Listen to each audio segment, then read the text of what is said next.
Hello，我等下你然后先学赛前配乐，我看你开始。谢谢，好，谢谢。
喂，不响音啊！我们2点准时开始啊，谢谢。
现在2点了，我们就准时开始今天的记者会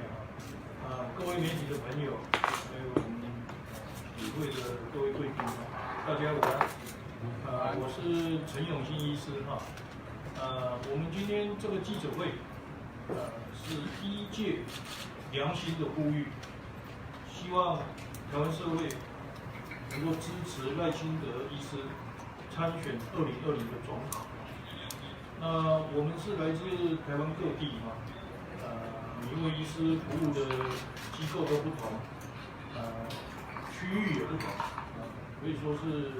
从开业的医生到地区医院、区域医院、医学中心都有。我们今天为什么站出来要来支持赖清德医师参选总统？因为我们有共同的一些理念跟共识。第一个，我们认为赖清德医师他出身虽然很穷苦，可是他很洁身自爱，力争上游。所以他考上建中以后，台大复健系一直到成大医学院，他成为一个救人济世的医师。他在担任医师将近10年的时间内，其实很获得他的同事、师长还有病患的肯定因为他的人格特质就是比较能够体贴、关心弱势跟有病苦的这一些病患所以他视病如亲，而且他是很不畏艰难会坚持他的原则，勇于承担责任的人。所以这是在医界呢，大家普遍都有这样的一个共同的认识那他开始从政，从国大代表、立法委员到台南市长到行政院长一路走来，我觉得他是最符合民进党早期标榜的清廉、勤政、爱乡土的这种精神的一个政治人物那他为了让台湾成为一个正常的国家，要维护台湾国家主权，追求社会公义，他是不管怎么样的不同的工作职务上，他从来不贪求任何的不当的利益，也从来不愿意关缩。那他在民意代表的表现，立法院都获得最优秀的立委的这种肯定。做了台南市长呢，他的政绩也是非常的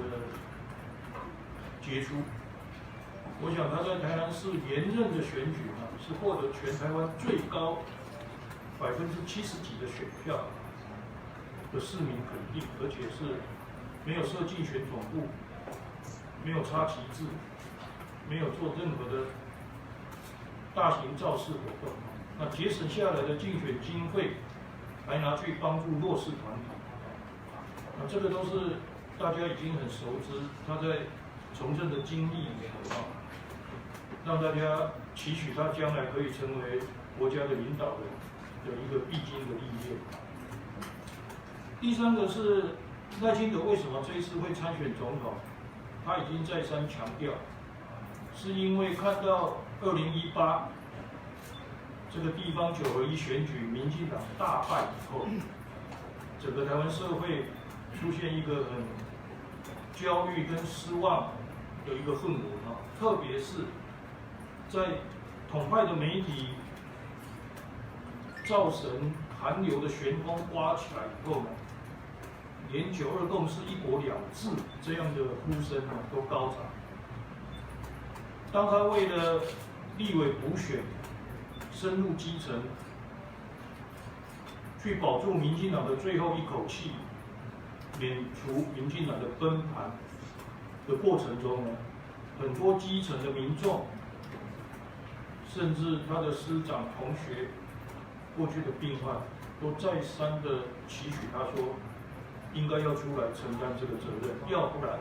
民进党在2020的选举可能会大败。民进党选举大败，不是只有失去总统跟立法院席次，恐怕台湾会在9·2共识、1国2制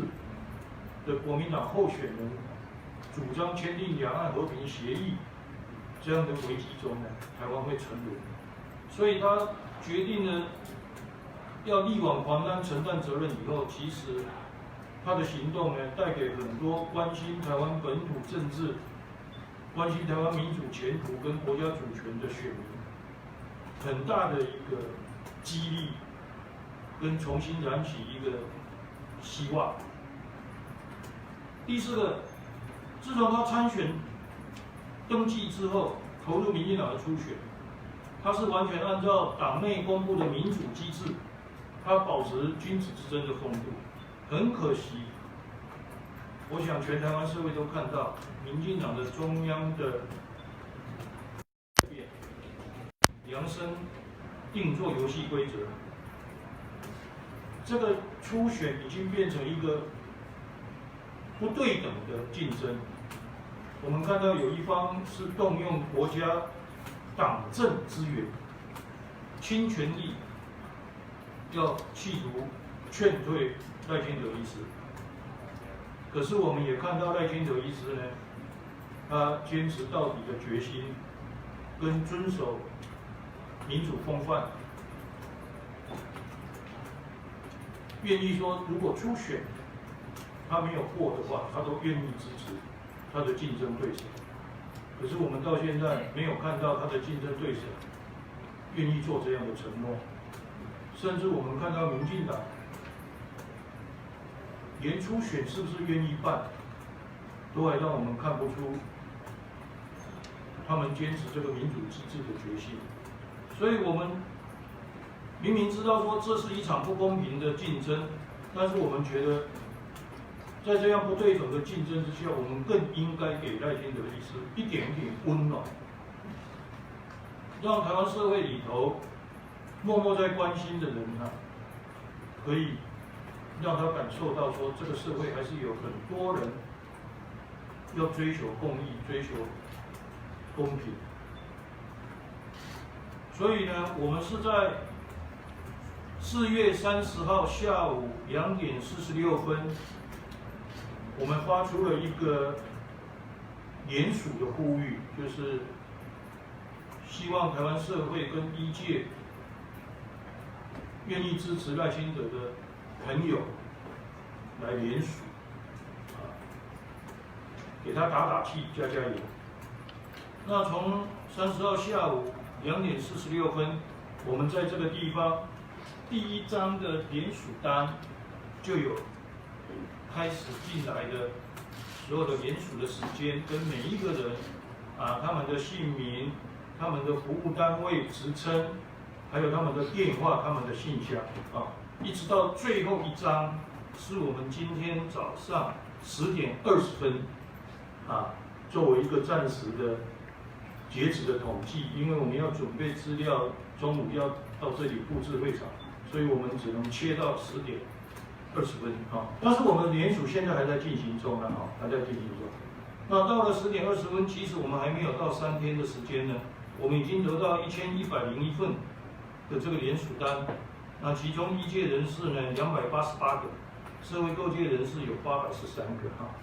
那可以说我看了这一些联署，我是很感动，因为社会各界包括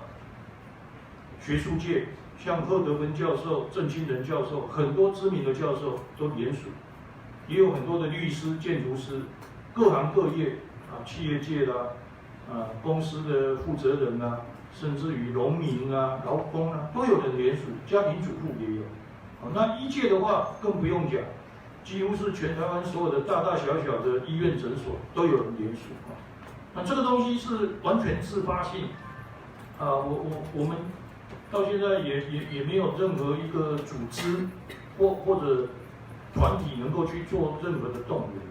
所以你们只要看这个真正的联署名单，就会知道这个完全是台湾社会里头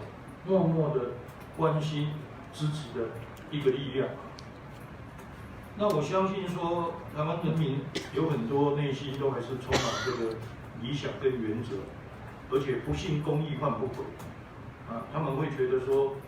给赖清德医师一个道义上的温暖的鼓掌，应该会带给他更大的力量，坚持继续走下去所以这个是我们今天召开这个记者会同时也做了一个公信的一个让大家看到联署的状况那我们的联署会继续，我希望收集到2000位或者3000位以上的这个联署人的时候，我想跟赖清德医师建议成立他第一个赖清德之友会，或者是赖清德的后援会因为他到现在为止，他还是个人好像苦行僧一样每天自己走他的行程然后就只有他的新书发表会签书这样那我们是觉得说，如果对手是用那么强势，动用了整个国家政府的这种党的这个资源，在打这样的不对等的选战呢，我觉得我们更多的无力者，我们都不是有权势、有权位或者是有公职的人我们只是默默的在这个社会里头关心台湾民主前途，还有一点点良心的医师们我们都愿意跟他站在一起希望他带着大家走出台湾未来光明的道路这个是我们今天记者会主要的一个诉求那我们还有一位高大成医师，他可能车子的关系，所以他大概要10分钟后会抵达现场还有一位尤尼医师，他本来答应要来，但是他今天那个台东的飞机气流的关系他赶不上，所以他也特别打电话要我跟大家报告，但是他是完全认同我们刚刚的这些共同的主张这个是我跟大家做的一个报告那等一下高大成医师到，我们会集体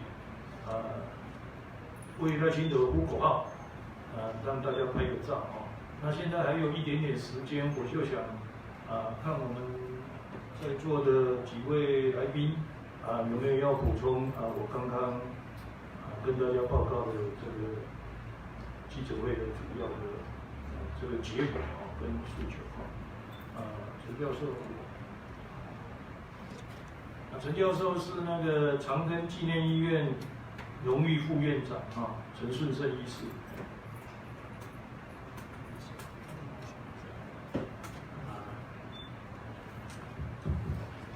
各位记者先生、女士，大家午安今天会出来主要是并不是代表任何医疗机构，而是起自于自己本身，认为这些台湾人应该提出来的时间就要提出来。所以我真侪学生也是过去的同事行讲，最近就讲你足有道德勇气。我感觉讲，做家己应该做的代志，伫台湾会互当作需要道德勇气，这我感觉足诧异的。伫这个9合一大选，民进党大败以后，4大佬出来，大家爱记的，就是这个胡立培李彦哲因拢总4位出来，甲高金明牧师啦，甲这个温敏敏教授出来，出来因两个诉求第一个就是讲希望伊要放弃连任总统放弃连任，因为为足客观的这个资料来看，要连任的机会非常的小。第二，伊希望伊交出行政权退居第2位，这两个诉求。结果我感觉台湾的社会真无情，因4个是台湾内底真杰出的，而且真有历练真丰富的大佬，但是伊并无伊来建言，甚至因是主政的责任就是要向总统提出建言。但是，伊受到两朝落迫，受到这个当事人真无客气的回应，规个台湾的社会并无真公平互伊支持，所以我感觉今仔这个另外一个候选人，初选的候选人。有勇气来提出来。伊第一遍4大佬出来，伊受到两朝热访的时，无徛出来，咱就感觉真大的罪恶感。今仔面临台湾遐大的抉择的时阵，咱若要去出来，是要安怎？搁落是要安怎？伊最后也无啥初选的时间一个结束以后，那规个所有台湾的前途，可能就是定案。所以这个一定爱出来。我伫上底受感动是2016年两个代志。2016年2月7日，咱会记的，拄我伫迄个除夕前一天的时，台南发生土地公。安怎啊？热市顶无暝无日，连续4暝4日连续做工课，做甲安怎？做甲安尼总统现任的迄个党主席蔡英文甲陈吉拢劝即个赖清德讲爱休课，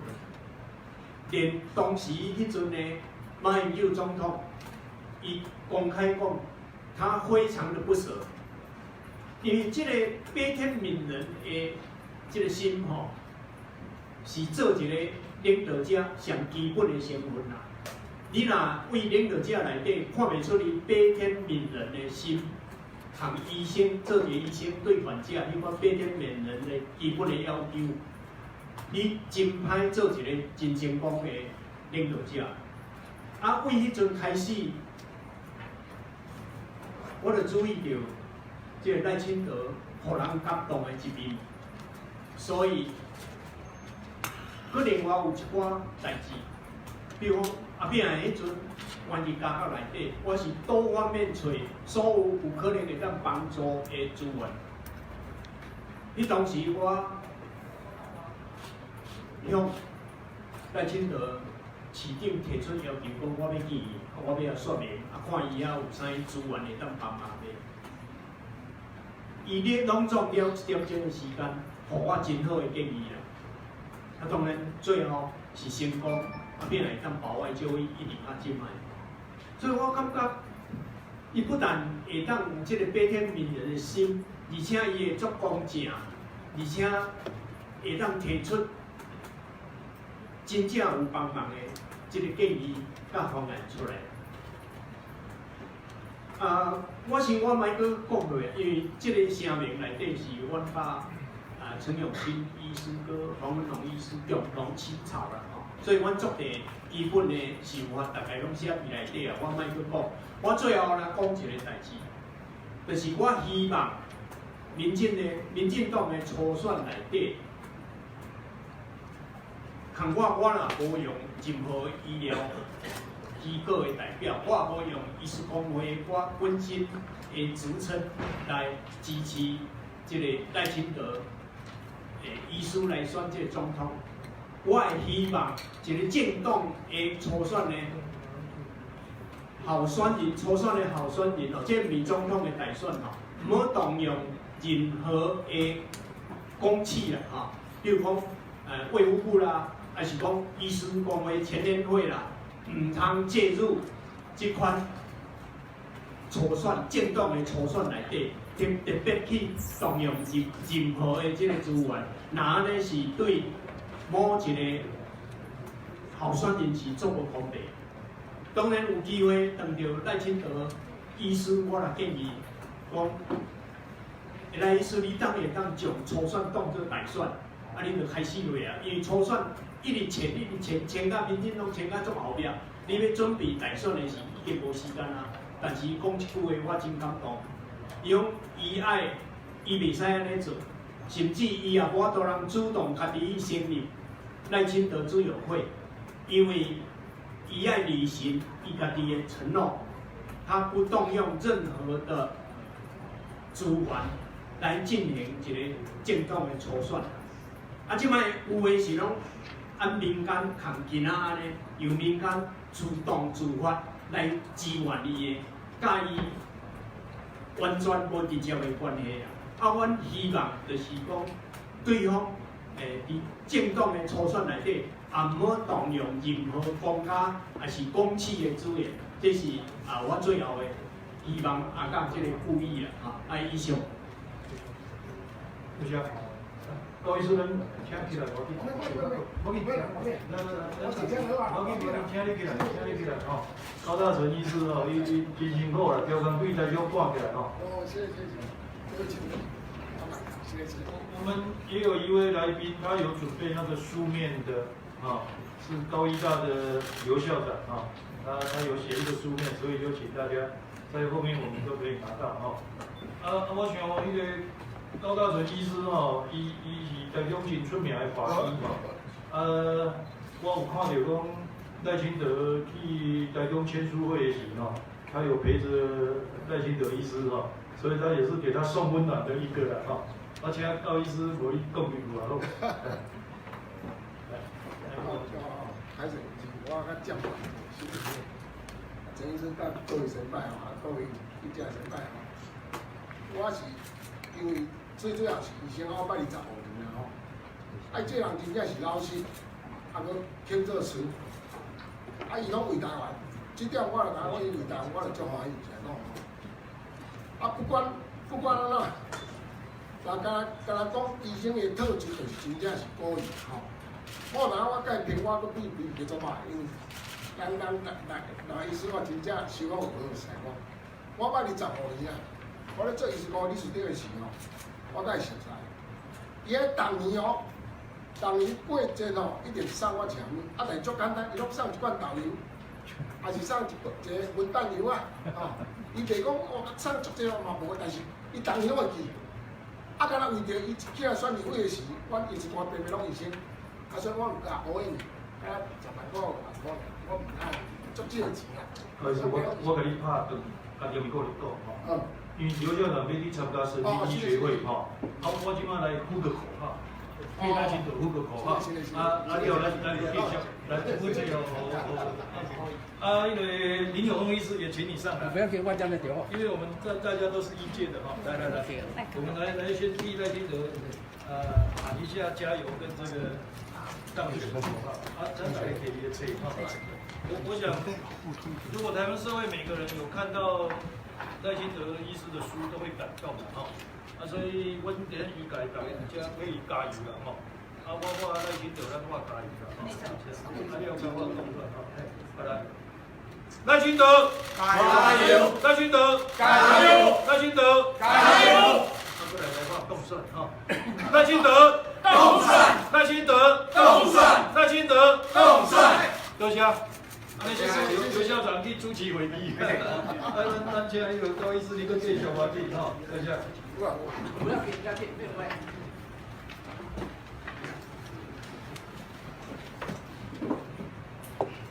高医师，我请你个介绍。我讲笑不歹势，谢谢大家支持。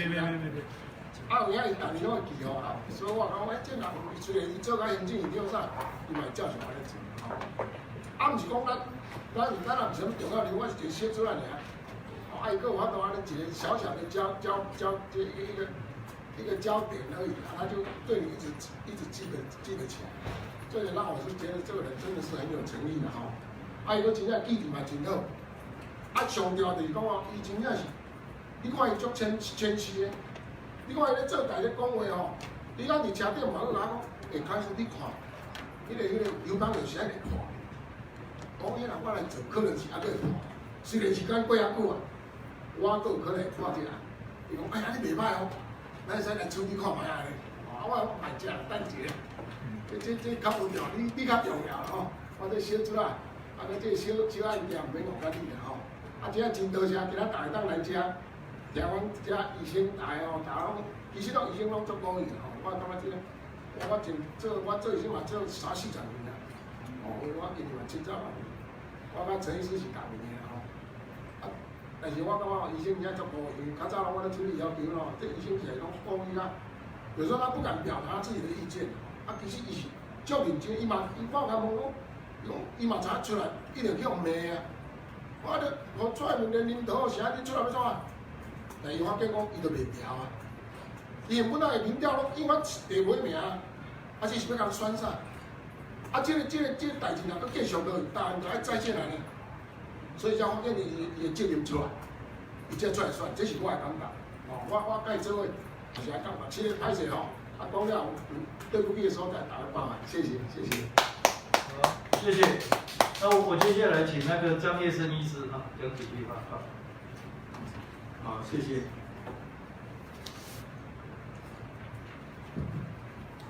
各位媒体老师，大家好，大家好。咱知影赖清德院长吼，伊细汉时吼，因为爸爸就放工，会放炸死个性吼，他自小吼，很辛苦吼，可以说吼，伊是对阿扁以后的吼，咱大家感觉讲，知影讲真辛苦生产的人们吼，尾啊伊就做医生吼，咱知影讲，较早有人讲良医良相吼，伊咧做医生的这10年内底呢吼，是视病如亲啦吼，就讲的有信用、道德、责任感吼，甲坚持原则安尼吼，尾啊是有陈定南前代迄个医生吼，所以来从政，也伊做国大代表吼，立委甲这市长这有安尼吼，伊咧吼，伊拢会咱政治的改革吼，迄个风气吼，伊翻转的吼，政治的新局安尼吼，伊拢真方便吼，伊论用的拢迄落吼，拢科学安尼来吼，脚踏实地吼，伊嘛迄个工程款下20吼，拢会改，所以呢吼，伊这个政治的，所以要做一个良相吼，这是真迄个真情况大家，所以呢，伊迄个台人吼，会当讲拿70几个迄个吼，来选票来连任安尼吼，这表示大家肯定吼。咱2020年吼，迄个吼，咱遮久来吼，中国不断的武功武后吼，甲经济所嘛，遮讲这个吼大年这吼，搁拄着这个美国甲中国的打战，咱这个胜利2020年3月是足大的，所以美国吼，班农讲吼，台湾需要一个双利的吼，这个吼希望安尼吼，咱看到吼，国民党嘛真认真咧准备，伊四个太阳内底有3个已经准备到了吼，可惜吼，这个呢吼，伊嘛一直行入去这个初选这个吼制度内底吼，但是咱常常听讲吼，民进党、国民党派，甚至共产党派吼，对吼，到即马，民进党的迄个制度的吼，一再拖延，一再变更吼，所以呢吼，按过去这个吼，民进党执政品质保证这个吼，这是大家拢唾弃的，所以呢，2018年时这个选举呢吼，大家伫咧吼，讨厌民进党吼，到蔡总统这个时代吼，那小讲少肉一安尼吼，韩国一安尼，一个无啥物政策吼，就当赢遐济安尼吼。这就是一个吼选民甲咱政治人讲吼，讲爱改变。蔡总统虽然伊有是讲迄个讲主席吼，但是咧吼，伊边仔的人拢无吼，继续共款伊的作风共款安尼吼，伊要爱安怎就要安怎吼。咱看到这个吼，民进党的党中央遐吼，公司为总统为同额竞选吼。为着即摆的准备，所以即摆大家都怀疑讲，伊是毋是要利用这来吼没收初选安尼吼，这吼，所以咱知影讲这时阵吼，民进党这个招牌呢，已经吼，毋是过去迄个吼青年勤政爱心服务，已经吼，这个招牌我们只有靠赖清德吼来再把它擦亮吼，对，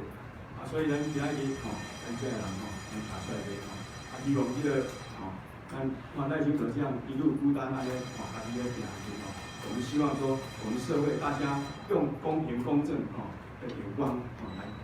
如果伊若是适合承担咱搁刷落这个台湾重任承担重任时，我们大家都给他鼓励。所以今仔日阮大家提出来就是讲，鼓励讲大家让。仔细思考仔细来看安怎咱院长是不是够格来用。如果他够格，大家勇敢的站出来来翻转这个组织咱台湾有这个地方，就这样。好，我们在座有这个蓝医师蓝医师是归高雄来，伊是高雄的医师公会做常务理事也蛮久，伊个是高雄医学大学校友会的总会长特别对高雄来参加，请伊讲几句话。喂，各位有天下来的朋友，李士先生，大家好今天主会的贵宾大家好。我今日来遮，主要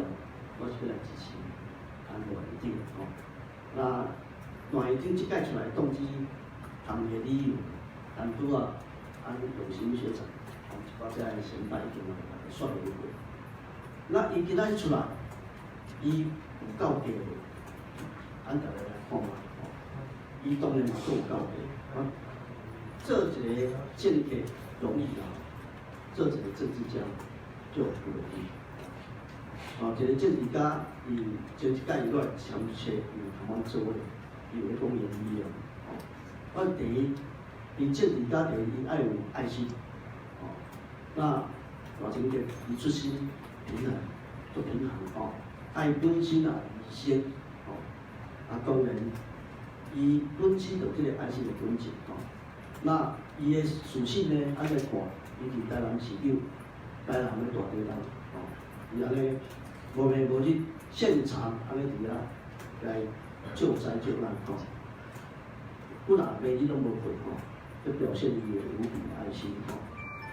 伊的正义感，你看伊伫台南市的市议伊安尼坚持这个恶势力歪理是歪理，所以这个坚持的毅力、正义感十足那伊讲一个领袖，尤其是做成总统，要有一个抱负、一个使命感那伊的使命感把它挂出来，变完这个台湾这个国家来面对这个国富、民主、自由、主权独立的国家那今仔我支持伊有够格以外，我嘛，伊的政治理念，我做感觉做安心。伊的政治理念上重要的两个理念，第一就是伊是务实的台独工作者。这个务实两字呢，伊也有家己前世就三层第一个务实就是讲，咱台湾进目前就是一个独立的国家叫做中华民国所以无需要过来宣布台湾独立已经就是独立的国家，所以这是务实的态度第二就是咱台湾未来的前途，要用2300万的人共同来决定毋是讲对一个总统对一个某某人来私下决定要有这个认识，要有这个务实的认识第三，伊就是上关心的，就是讲政治一定上重要就是这个经济一定要发展经济。人讲食皇帝大，一定要顾爱食的饱，这个上要紧所以伊这个发展经济更首要任务咱看伊的属性嘛，伊伫台南市的市长、谈行政的院长，伊的首要的任务就是发展经济。我属性足济啦，伊台南市，伊然后公共发展招商成功台积电来台湾来设立行政院长伊来解决那个有关的五短水电那个地人才人力伊做认真来讲，货要出去，人要进来，人要进来，当然台商爱甲叫所以有设计欢迎台商回来投资的专门的法案那台商的以外，海外资金才讲有10兆、20兆嘛爱回来要设一个专案。那么人才嘛爱回来所以要设一个这个新移民新经济移民所以伊作用心伫这点做对台湾的未来，伊有一个足好的规划那即摆上重要就是即个初选，初选这几天有一个变化，讲到5月22之前，经过这个小组会协商，协商看什么结果，包括即个要安怎，但是要民调，要但是要保证经花会会，协商的结果甲各党做出会安尼一直拖即大家有几个迷思啦就是讲初选就是等于分裂吗？大家拢安尼来反对初选就是分裂的开始，若安尼按看这个过去的说，民进党的总统也4、5届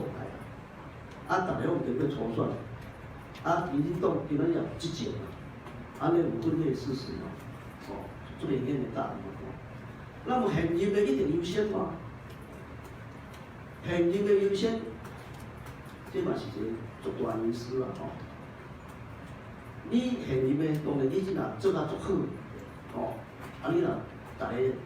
全国人民拢认同，你的迄个民调足悬，当然你优先的机会较大，但是现任的你进民调有讲足好，即届九合去年的选举大挫败，就是人民的投下不满意票，不信任票，所以现任的优先，其实嘛是足大的问题所以我今仔听出来的目的就是讲，希望遐个人才，伊的从政历练要完整，以后做过对基层开始对国台，来到4年的立委2年的市长到行政院长。相完整的历练，人的人格特质更加好，伊的提出来的政策我感觉足放心，所以我希望讲大家咱会甲支持，伊就是这样就是真低价，伊什么都不要，有布无要插鼻无要动无要后面为什么都不要，伊就要靠这个大家全国大家共同化的利益来甲竞争，所以。大家给他听出来现状，对不起谢谢。我想，我们最后请这一对神仙侠侣这郭长凤医师和陈昭之夫人这郭医师很有勇气他现在在公立医院服务咱知影讲民进党动用了这个国家政府资源去补选连卫福部长都出动了，所以以前个听来我做大家先招致夫的代表招致夫的代表，较袂好意思讲一个无对好等于说超过无必要。那我跟赖清德院长，我们都是台大的校友，我们曾经出现在同一个校园我念药学系，他念复健系，所以大家都是长期在医界的好朋友。后来他就读成大医学系之后，也曾经到我服务的医院就是做一部分的住院医师的这个训练。那也许有一些人知道，我在20年前推动一个，因为我自己是一个先天性子宫发育不全的病人，那我推动当时所谓的代孕解禁，那经历了很多个当时的卫生署署长，那很多届的立委，那赖清德立委当时也是支持我，我对于支持我的立委，我迄今1位都不会忘掉。后来我参与了医界联盟，我是创社社员李正元老师，他是台大药理所的老师也是我的老师。那我们开始参加这个社团的运动之后，我们后来我也因为我想大部分人都知道，我也担任过北社社长，我也担任过一边英国行动联盟理事长迄今。我也担任陈总民间医疗小组的发言人期间。那我在担任一边英国行动联盟理事长的时候，我也到全国各地为所谓的5连线的成员去义务补选。那我记得在台南的时候，那是2011年，那个时候还很多人对陈总统的事，包括党内的朋友是晋升的，那就是说非常的接近刚开始并案发生的时候。那我下去补选的时候，理论上我们很多时候应该是要先让宝贵的时间给市长。啊，因为那时候台湾市长让他来为这个助选。可是当赖市长抵达时，他知道前面是台湾人，他就说让高子先讲，那他就在国内进行的评。那当然这10几分钟的补选演讲，我谈的都是陈忠生所受到的一些冤屈啊。那因为当晚我也必须赶车回台北准备今天上班。那很多人告诉我说，那天赖市长接着我后面演讲，他不但听了我所有的每一句话，那他后来演讲也全部在回应我的每一句话，反而没有谈其他的主题，因为那个是在谈他为什么不想。那这件事也让我非常的感动到今天，也代表他对于不管是不孕女性，对一些也许当时产生的社会普遍接受的一个说法但是他静静的聆听，也很诚心的去做回应。那赖市长在那19天的苦行，为台南的立委补选苦行19天，发生了什么事情？他的内心发生了什么事情？各位可以去思考。那一定是最后让他决定做出这个动作的一个非常关键的19天。他在雨中，他在苦行，他在拜票，他曾经一面倒的70几%能够取得市长的宝座，一直到那么苦战，那么危险。那19天，他听到了什么声音？也许有人责怪他，也许有人向他抱怨，也许有人给他期待，也许有人拜托他。那19天对他今天这样的举动是个非常重要的关键。那这里我也要告诉，就是拜托民进党，我个人不是党员，但是民进党的事情绝不是家务事，因为民进党的出身是从民间，从在野，从下而上，是很多台湾人，很多，我只是其中一位，长期出钱出力，那么卖命的让这个政党慢慢茁壮长大。他区不过20万党员，但是他每一次的大小选战都需要几百万张的选票，所以我觉得我们有资格，因为我们鼓励他，我们茁壮他，我们期待他。即便不是党员，我们也期待民进党能够在这次的初选中做一个很公平的这个初选。所以我想告诉大家跟民进党的朋友，你把初选的时间延长，就是把阵痛跟对立的时间延长。我们要延长的不是阵痛跟对立，我们要赶快开始能够疗伤止痛。所以一定要把这个疗伤止痛的时间，是把这个部分赶快拉长，把阵痛的时间对一些缩短。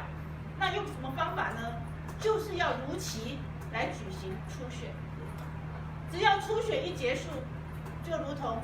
赖院长他所承诺的，我想我们当中每一个支持者，不管是含笑或含泪，大概就走赖院长呼吁的这条路。所以我今天来，作为他的朋友，长期的朋友，在社团上对台湾社会的一些付出，还有我们长期关心台湾未来的前途，我来这边，第一个是希望给赖院长温暖，给他打气；第二个，我希望民进党能够尽快给他一个公平的参加初选的机会。谢谢。我们谢谢刚刚提到了那个辛苦的19天，到底赖院长听到了什么声音做出了这个毅然承担责任的决定我想就是像看到一个病人，我们做医生是不能见死不救的。那个19天应该是赖清德医师看到了台湾病得很严重，所以他有说保住最后一口气保住最后一口气。就是他认为台湾的政治社会已经到了一个很危急的关键时刻，如果不挺身而出承担责任的话，可能台湾会沉沦所以我想我们今天在座的医界的朋友也是跟他都有同理心我们不能见死不救，不能看着台湾沦陷于这个所谓的9·2共识、1国2制，跟这种韩流或者是亲中的势力的这个侵袭。所以赖院长他不得不痛苦地做出这个决定，其实是基于一个有良心的医者不能见死不救的一个见义勇为的行为。所以我们认为这个是他背负了台湾人民苦难的一个重担。我们愿意跟他站在一起，也是同样都是医师，我们都是愿意跟受苦的人在一起，解除受到疾病之苦的病人的这个苦难。所以，我们呼吁全台湾愿意跟受苦的人、愿意承担责任的人站在一起的人，要挺身而出来。日治时代，统治者曾经找了台湾社会很多有头有脸的、有权势、有地位的这些御用绅士，组成了一个叫有力者大会，去支持统治者。结果那时候台湾的前辈们，蒋渭水医师、赖和医师，还有文化协会的这些前辈们，为了对抗这样的有力者，组成了无力者大会，就呼吁全台湾的这种民众，没有权没有势，没有什么显赫的地位，没有很多的财富的人，大家站起来团结对抗有力者。所以我想我们今天也是无力者的大会了哈。我们在这个地方声音虽然也是很微薄的，但是我想台湾社会里头跟我们有同样心声的民众，大家都愿意站出来力挺赖清德医师，给民进党建立一个公平初选的机会，也是挽救民进党免于沉沦的一个保住民进党最后一口气应该做的事情。所以我们希望民进党中执委、中常委、党代表都能够听见我们微弱的声音。可是这个微弱的声音，如果是很多无力者集合起来的时候，它也会是战胜有力者的一个最真实的民间的声音。我们希望民进党的有权有势者也听到我们这些无力者的声音。这是我们今天记者会最后的一个呼吁。今天谢谢所有媒体的朋友来参加这个记者会，我们就在这里做一个结束如果有要问问题的，我们也欢迎谢谢。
王者，你来把这个椅子归位。谢谢。